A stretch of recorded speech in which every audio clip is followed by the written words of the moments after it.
A very good morning, colleagues. My name is Agnes from Namibia, and I'm going to talk about stakeholder engagement, focusing on Twyfelfontein. It's a rock art site, but then also a World Heritage site. I will be wearing a bit of two hats today because I work for the National Heritage Council of Namibia, which is a managing authority for the site. But then I'll also use a combination of the data from my doctoral thesis that is in progress to make reference to the subject matter.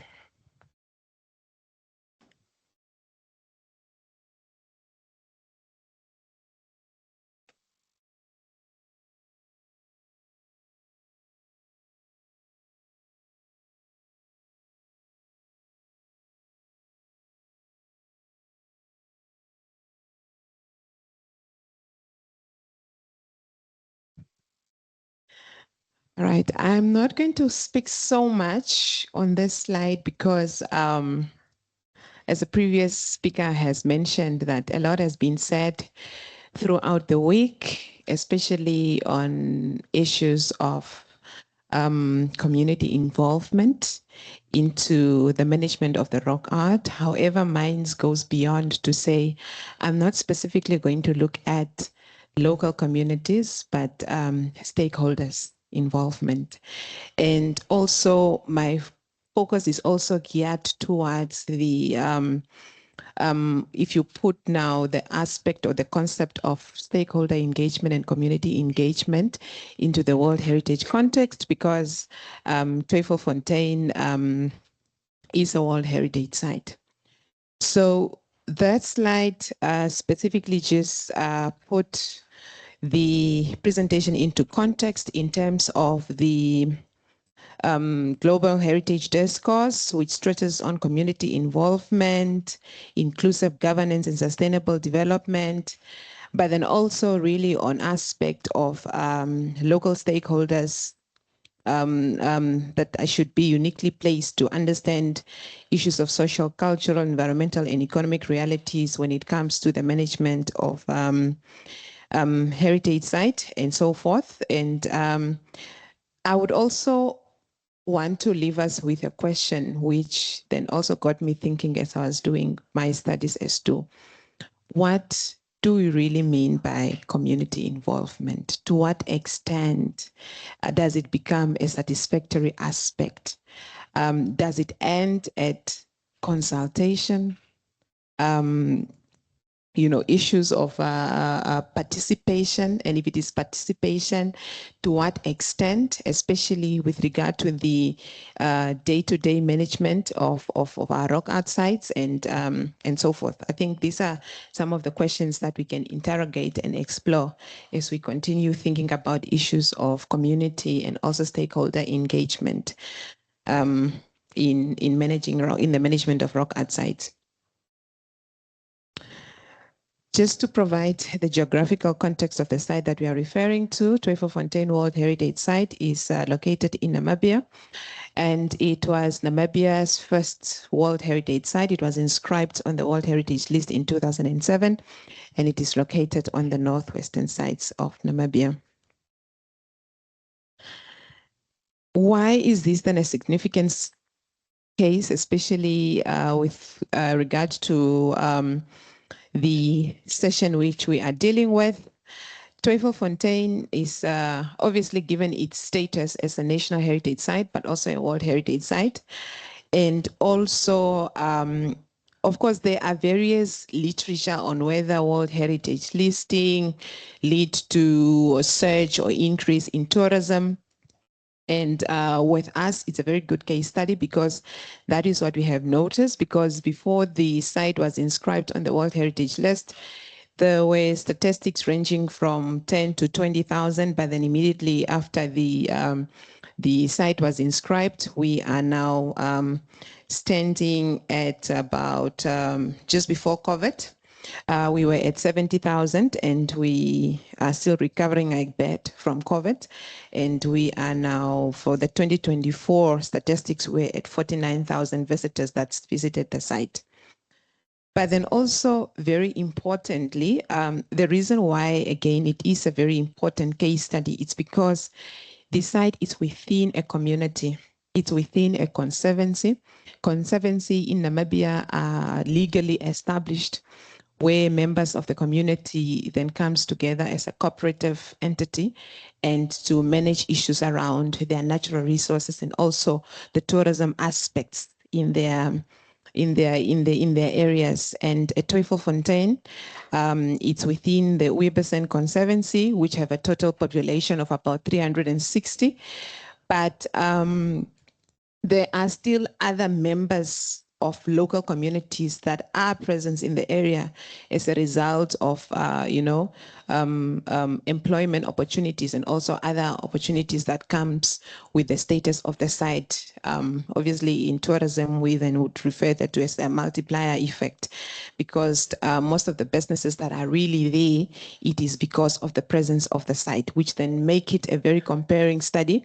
And that is also what inspired my studies, because we are speaking about heritage tourism, tourism at rock art sites, but then how do we ensure a balance between the conservation and the managing of tourists? And that is what my study is really all about. And it's about creating a sustainable tourism model for the site, which will then ensure that you don't only focus on one aspect, which is tourism or conservation, but you try to ensure the balance between the two to ensure that as much as we then want the site to remain sustainable in terms of taking care of conservation measures, because you can only do that with financial means most of the time. You also ensure that this does not have an impact. Your tourism does not have or compromise the value for which the property or the site was inscribed. And again, with Twyfelfontein is a very good case study, because the site generates about 12 million a year just from the visitors, just from entrance fee. We do not have any other added product at the moment. But then again, as I said, how do we then balance this tourism kind of benefit with the conservation measures? And that is the reason why it was really of utmost importance that we get to that. Just in short, Twyfelfontein was inscribed on 2 criteria, and it is the largest concentration of rock engravings within Southern Africa. I think that was the main motivation that was used for its inscription to the World Heritage List. This is the visitor center, a very inspirational to all, environmental friendly visitor center used of recycled materials. And the current activities that we have on site, we have an interpretation, on my right, we have an interpretation center. But then also of late, we then incorporated the issues of virtual reality tours. And that was mainly to ensure that we create access to especially the physical disabled visitors, and also those ones that are elderly that are not able to, because of the nature of the site. It's really quite steep and mountainous, and not everybody is able to enjoy the same benefit as a normal able person would be. So we introduced the virtual reality tour to cater for that. And on this side, it is basically a space that we have provided to members of the community to make a living out of the craft. What then they do is then they bring their craft produced, they are sold on site. They manage that themselves. They appoint a representative to then take care of the sales, and everything that is generated there goes back 100% into the community. And then we have then guided tours as well. With Twyfelfontein, I think one of the good conservation aspects that we have at the site, we do not allow self-guided tours. It's strictly guided to us. And then again, it's for conservation purposes to ensure that people do not engage themselves as they're appreciating the rock art with issues of graffiti and other unnecessary issues that might again hinder our conservation effort. So this is just and then you can also see as a part of the preservation method, we also then have those burials that then prevent the tourist from getting into physical contact with the rock art, which is mainly the rock engraving. All right, I have mentioned that the site is within a community, and within this community we have different role players, which are not just members of the community. We have private sector, which is the accommodation facility. I think now we stand at about seven tourism establishments, just accommodation establishment. You have also then the conservancy that are responsible for issues of natural resources and tourism. You have the traditional authority, which is the custodian of the land because it's on a communal land. And then you have the National Heritage Council, which is the managing authority. But then beyond that, also we engage academia and so forth when it comes to areas of research and so forth. So these are just really the basic stakeholders that are involved in the management of the site. So for my studies, I collected data both using the quantitative and qualitative methods, where then I distributed questionnaire to members of the communities and then also I had interviews with the key stakeholders. And then since we are running out of time, so really what did the voices of the stakeholder is that there is very minimal community involvement in the broader heritage management and decision making. There is also lack formal regulatory framework and guiding participation, which then has resulted in fragmented collaboration amongst the stakeholders.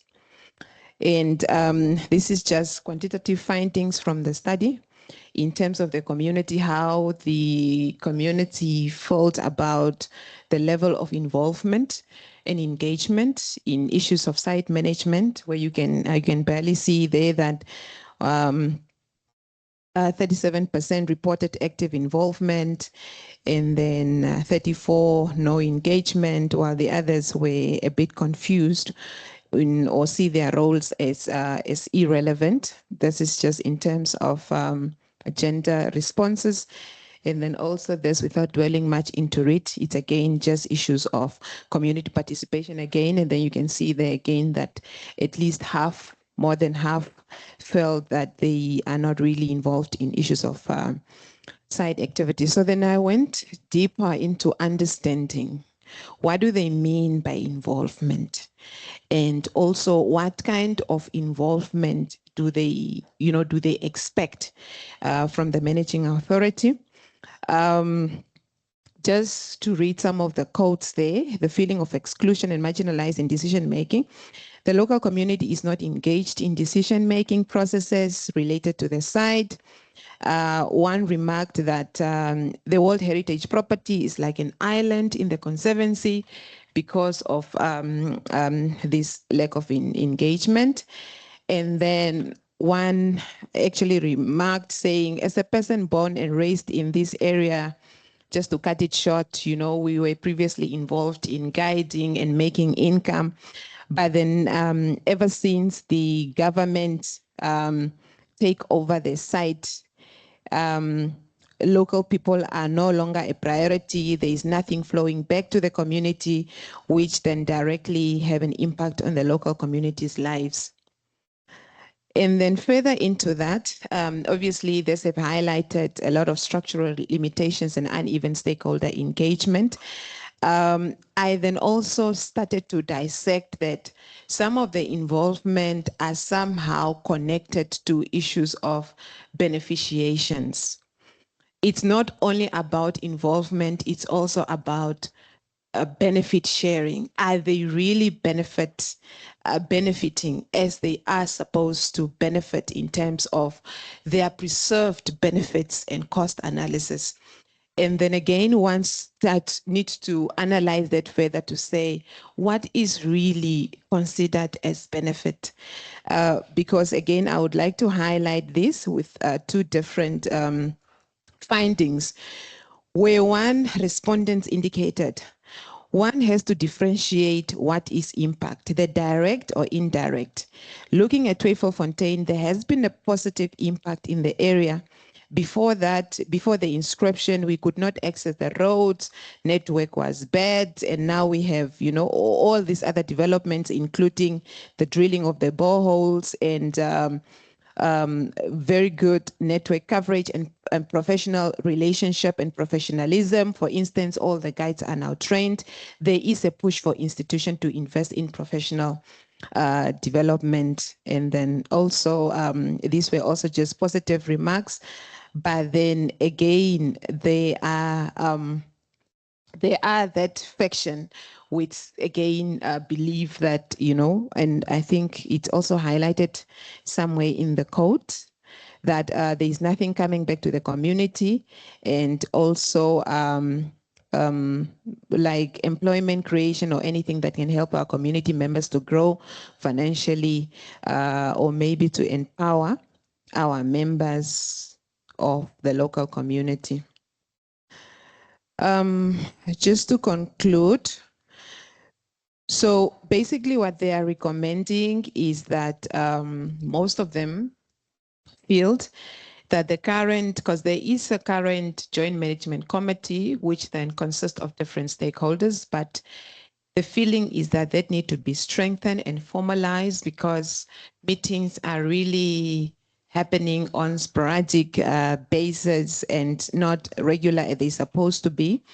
And they also want to ensure that community representatives at strategic decision-making levels, and community representative in this regard is that maybe having a member of the conservancy or traditional authority on the board level to ensure that issues of communities that affect their lives on a day-to-day basis you know, are well represented, and also to develop and strengthen regulatory framework and guiding participation on benefit sharing. And with that, I'm speaking also now, putting on my other head as involved in the management of the site. That is really something that that is absent. There is no formalized kind of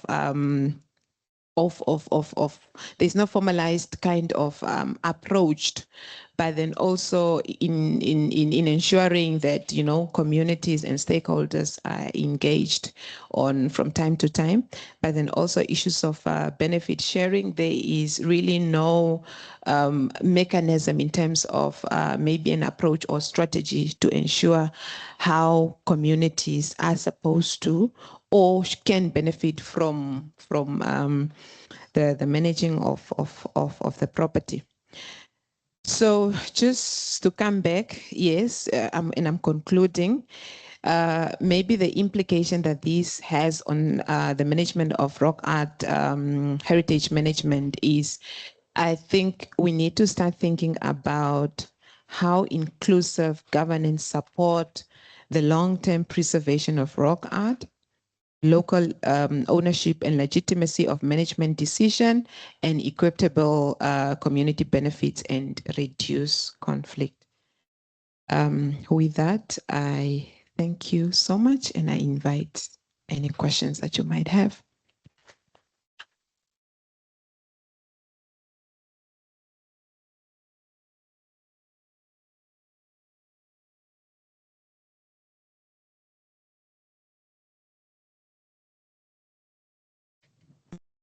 Hello, yeah. Thanks, I enjoyed that. That was interesting. Just a couple of points. So I don't know if this is something you found in your community, but what we in the community work and what we find here sometimes is that even if community leaders are involved or involved in these joint management boards, what actually happens is they don't feed the information back to the community. So then when you talk to the community are saying, you know, nobody consults us, nobody, we don't know what's going on. But actually their leaders are on various boards and it's a communication issue. And that also goes for funding. Quite often funding may be getting fed in from, various organizations, but again, the community don't actually see how that's been spent or how, or where it's going. And again, it's a lack of leadership, communication. So maybe, yeah, you can talk a wee bit if that is an issue there. The other thing I just wanted to, I was quite excited when you said that your the visitor numbers had gone up since it became a World Heritage Site. But your graph, I don't know if you can go back to the graph, I felt it didn't really evidence that. Because we would need to know what the numbers were before it was a World Heritage Site. And the fact that the numbers have increased since COVID, that might have happened anyway. And when you look at World Heritage Sites, you've also to think, is it because it's a World Heritage Site the numbers have increased? Or if it's because maybe it's got better marketing? And I know the two are linked. It might be getting better marketing because it's a World Heritage Site, but it could still be getting better marketing without being a World Heritage Site. So yeah, but that's not really the main point of your talk anyway, though. It's more about participation, but it was just something I noticed. Thank you. Oh, thank you very much. Yes, the issue of the community representative, it's also really similar in our case. And with us, that is the reason why, for instance, it was very interesting when the questionnaire from members of the local communities, they are talking about jobs, they are talking about involvement, they are talking about how they are excited to, to have, their produce sold on site, because it's also an income that they're making. And by the way, just that it's not here, there are also data as to how much they normally derive from this. And then you come to the community representatives, which is now from the Conservancy Traditional Authority.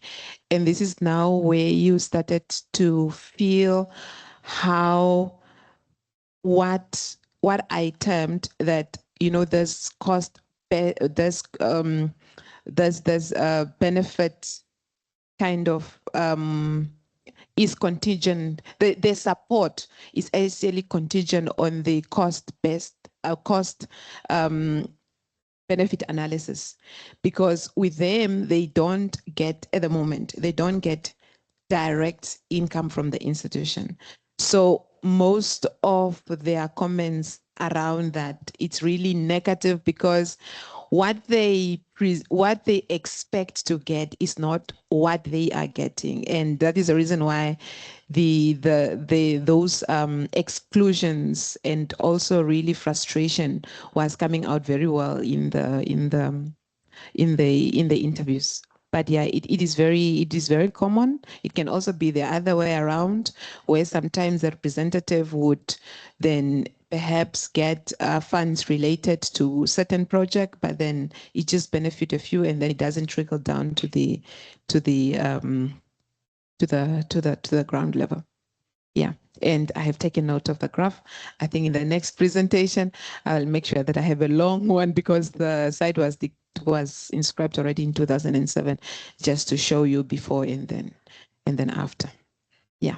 But I also agree with the marketing, because, as I said, there are already about 7 accommodation establishments in the area, and they are also really very heavily marketing this as a product for their clients. Yeah, so we also really sort of capitalizing on that. Yes, thank you very much for this the 2 very stimulating presentation we had. What I want to say, it's more kind of general comment. I would like to highlight that when we speak about qualitative methods, obviously interviews is one very important tool that we can use, but sometimes it cannot answer certain questions that we are asking, and it might be worthwhile to explore other qualitative methods to understand how people relate to ROCAT and the different issues they are raising. No, thank you very much. And in addition to the interviews, in my case, I also did observations. It's just that there were no data that I derived, which I thought it was necessary for this presentation. Yeah, thank you. Hi, thank you very much for the presentation, and the one before was really stimulating. I really enjoyed it. And similar to this previous comment, I just wanted to say that in the community involvements and that projects that I've been involved in, what I find that the trauma or the way that the communities are now afraid almost to say what they really want, or they don't even know what they want anymore, or they haven't even had a chance to consider how they want. So we've developed a method of storytelling where that's more in line with the way they would normally do things. And so from that, a whole lot more methodology, more information has come out that we can then put back into the needs analysis and the strategic planning, because then the real information has come through the stories. Even if it was only one sentence during that 10-minute story, that really had an impact on how the project went forward and what do they actually know. And my question to you is also, has any sort of education, i.e. what did they want to know, learn? How do they see themselves inside the project? What is their puzzle piece? You know, everybody has a part to play, but what is their exact each one's puzzle piece? And if they're not actually asked separately, they usually don't even, my experience, they don't venture an opinion on that. So it would be interesting to hear if you had any of that. Yeah, there was a question that focused on issues of education, especially in awareness as to how do they associate themselves with the site, but then also do they understand, for instance, why the site was inscribed on the World Heritage Site, and also issues around conservation and all those aspects. There was a specific question based on that, and again, it's a thing of I think one faction, almost half, indicating that they do understand the reason why the site was inscribed and also the importance of relating to the site. But then I think with this site is, as it was acknowledged already earlier in other presentation, is that we do not really have communities in that area that closely associate with the site in terms of social significance and spiritual significance. It's really more about economic and also educational purposes. Yeah, but again, I think one of the recommendations of the entire study is also to ensure that we improve on the interpretation, but then also to have an educational program that is targeted towards the communities that speaks to the site. Yeah. Thank you, Agnes. Just two quick comments from myself. I want to understand the photographs that you showed us of the center. When were they taken? Are they recent? The visitor center? Yeah. No. It was not recent, but it's pretty much in the same condition. Oh, okay. Yes. The reason I'm asking that question is I first visited that interpretation center in 2006. And I was just impressed by how basic this center is. At the time, I had just left a job where I was managing the Didima Rocket Interpretation Center, which costed over 20 million South African rands to put up. And it was extremely expensive to maintain. We had 3 projectors, and every time I needed to replace a projector, the globes were not available in South Africa. They had to be specially imported. And you have to deal with the rand-dollar exchange rate and how much you can afford at any given moment.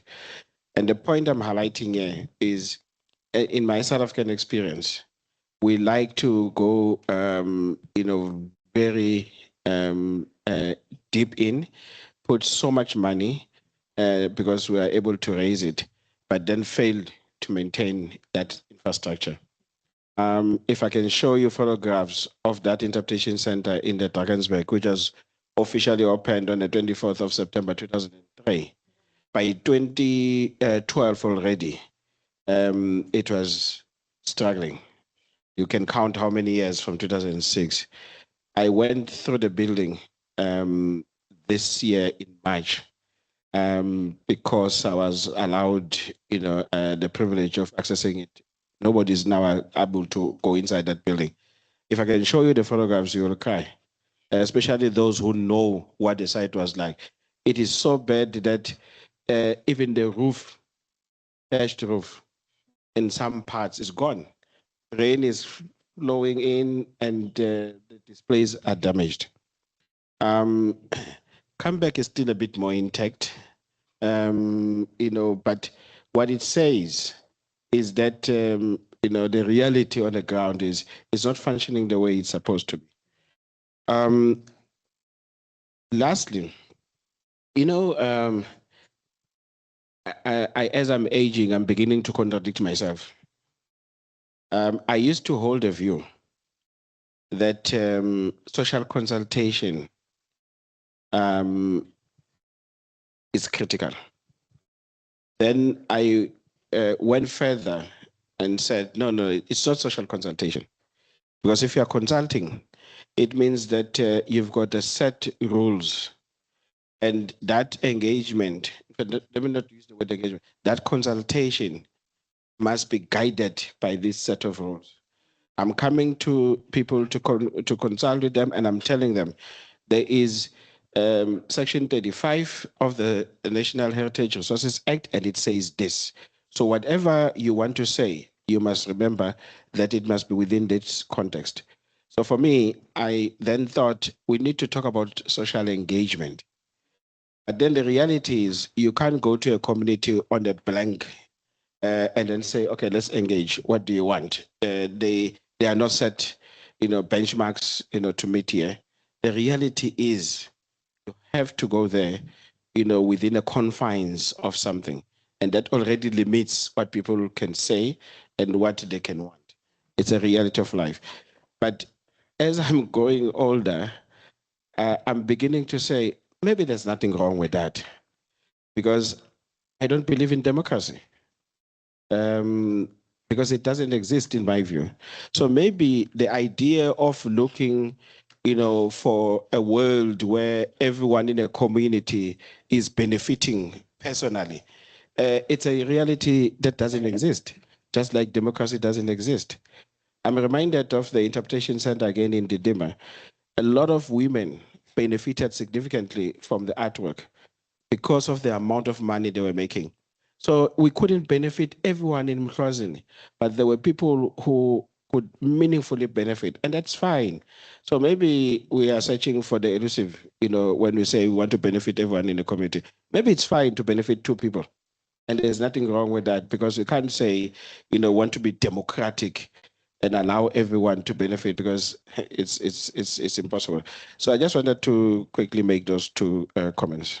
Do you want to add something before you leave the floor? No, thank you so much. I think what you said was, and the visitor is pretty much in the very good condition. We don't even spend on maintenance issues, so it's really a good example. Yeah. Thank you so much.